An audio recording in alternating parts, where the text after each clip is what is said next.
ಕನ್ನಡಿಗರ number 1 choice Kannada matrimony.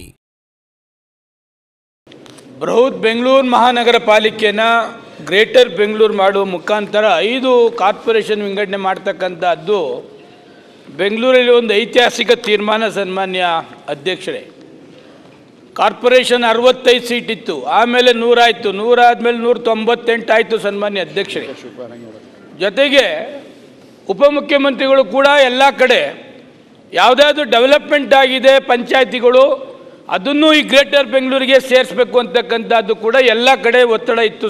ಸನ್ಮಾನ್ಯ ಅಧ್ಯಕ್ಷರೇ, ಯಾವಾಗ ರಿಜ್ವಾನ್ ಅವರ ಅಧ್ಯಕ್ಷತೆಯಲ್ಲಿ ಎಂಟೈರ್ ಬೆಂಗಳೂರು ಎಲ್ಲ ಕಡೆ ಎಲ್ಲ 8 ಡಿವಿಷನಲ್ಲೂ ಕೂಡ ಸಾರ್ವಜನಿಕರ ಜೊತೆಲಿ ಸಂವಾದ ಮಾಡಿದಂಥ ಸಂದರ್ಭದಲ್ಲಿ ಗ್ರೇಟರ್ ಬೆಂಗಳೂರು ಮಾಡ್ತಕ್ಕಂಥದ್ದಕ್ಕೆ 100ಕ್ಕೆ 100 ಒಪಿನಿಯನ್ ಕೊಟ್ಟಿದ್ದಾರೆ.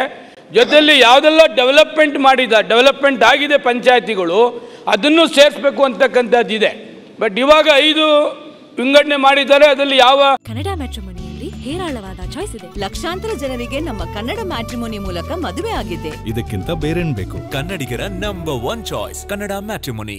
ಡೆವಲಪ್ಮೆಂಟ್ ಪಂಚಾಯತಿನೂ ಕೂಡ ಸೇರಿಸಿಲ್ಲ. ಸನ್ಮಾನ್ಯ ಅಧ್ಯಕ್ಷರೇ, ಅದರಿಂದ ಉಪಮುಖ್ಯಮಂತ್ರಿಗಳಿಗೆ ನಾನು ನಿಮ್ಮ ಮುಖಾಂತರ ರಿಕ್ವೆಸ್ಟ್ ಮಾಡ್ತೇನೆ, ಯಾವುದಾದ್ರೂ ಡೆವಲಪ್ಮೆಂಟ್ ಆಗಿದೆ ಅದನ್ನು ಈ ಬೃಹತ್ ಬೆಂಗಳೂರು ಮಹಾನಗರ ಪಾಲಿಕೆಗೆ ಗ್ರೇಟರ್ ಬೆಂಗಳೂರಿಗೆ ಸೇರಿಸ್ತಕ್ಕಂಥದ್ದು ಮಾಡಿ. ಆಮೇಲೆ ಒಬ್ಬ ಕಮಿಷನರ್, ಕಾರ್ಪೊರೇಷನ್ ಕಮಿಷನರ್ 28 ವಿಧಾನಸಭಾ ಕ್ಷೇತ್ರವನ್ನು ಮ್ಯಾನೇಜ್ ಮಾಡೋಕ್ಕಾಗೋದಿಲ್ಲ. ಸನ್ಮಾನ್ಯ ಅಧ್ಯಕ್ಷರೇ, ಈಗೇನು 5 ಮಾಡಿದ್ದಾರೆ ಅದು ಒಂದು ಐತಿಹಾಸಿಕ ತೀರ್ಮಾನ.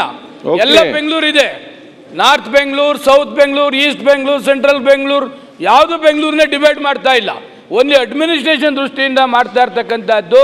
ಅದಕ್ಕೆ ರಿಜ್ವಾನ್ ಅವರ ಅಧ್ಯಕ್ಷತೆಯಲ್ಲಿ ಭಾಳ ವ್ಯವಸ್ಥಿತವಾಗಿ ಎಲ್ಲ ಪಕ್ಷದವರ ಶಾಸಕರನ್ನ, ವಿಧಾನ ಪರಿಷತ್ ಸದಸ್ಯರನ್ನ, ಲೋಕಸಭಾ ಸದಸ್ಯರನ್ನ ವಿಶ್ವಾಸಕ್ಕೆ ತೆಗೆದುಕೊಂಡು ಈ ಗ್ರೇಟರ್ ಬೆಂಗಳೂರು ಮಾಡಿರ್ತಕ್ಕಂಥದ್ದು. ಅದಕ್ಕೆ ಮತ್ತೊಮ್ಮೆ ನಾನು ಬೆಂಗಳೂರಿನ ಒಬ್ಬ ಶಾಸಕನಾಗಿ, ಒಬ್ಬ ಸೇವಕನಾಗಿ ಉಪಮುಖ್ಯಮಂತ್ರಿಗಳಿಗೆ ನಾನು ತುಂಬ ಹೃದಯದ ಅಭಿನಂದನೆಗಳನ್ನು ತಮ್ಮ ಮುಖಾಂತರ ಹೇಳ್ತಾನೆ. ಜೊತೆಗೆ ಗ್ರೇಟರ್ ಬೆಂಗಳೂರು ಮಾಡಿರ್ತಕ್ಕಂಥದ್ದೊಂದು ತೀರ್ಮಾನ ಒಳ್ಳೆಯದು ಅಂತಕ್ಕಂಥದ್ದನ್ನ ನಿಮ್ಮ ಮುಖಾಂತರ ಹೇಳಲಿಕ್ಕೆ ಬಯಸ್ತೇನೆ. ಕನ್ನಡಿಗರ ನಂಬರ್ 1 ಚಾಯ್ಸ್ ಕನ್ನಡ ಮ್ಯಾಟ್ರಿಮೋನಿ.